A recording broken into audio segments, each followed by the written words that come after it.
بسم اللہ الرحمن الرحیم۔ السلام علیکم ورحمۃ اللہ۔ آج کا جو میرا ٹاپک ہے وہ انسان کی روح پرواز کرتی ہے، کیسے کرتی ہے، کیا کیفیت ہوتی ہے انسان کی۔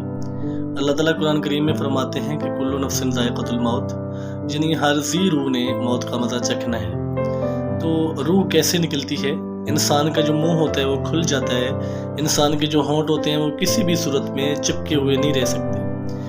پیروں کے انگوٹھوں سے روح نکلنا شروع ہوتی ہے اور آہستہ آہستہ دل اور پھیپھڑوں سے نکل جاتی ہے۔ جب وہاں سے کھینچی چلی جاتی ہے تو اس کے بعد بڑی تکلیف دہ عمل ہوتا ہے، اور انسان کچھ سیکنڈ کے لیے، یہ وہ وقت ہوتا ہے کہ جب انسان کچھ سیکنڈ کے لیے شیطان کو اور فرشتوں کو اپنے سامنے دیکھتا ہے۔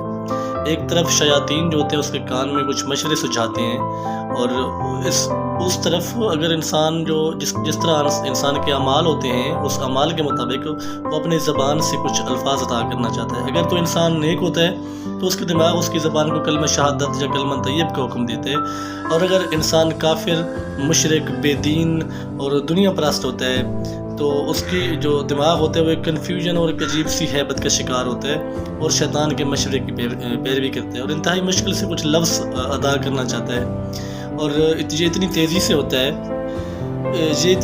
ہوتا ہے کہ دماغ کو دنیا کی فضول باتیں سوچنے کا موقع ہی نہیں ملتا، اور یہ بڑا تکلیف دہ عمل ہوتا ہے، بہت تکلیف دہ عمل ہوتا ہے۔ اللہ تعالیٰ ہر انسان کو، ہر مسلمان کو اللہ تعالیٰ حق کی موت دے، شہادت کی موت دے، اور موت میں آسانی دے، اور اللہ تعالیٰ ہر انسان کی بخشش فرمائے۔ آمین۔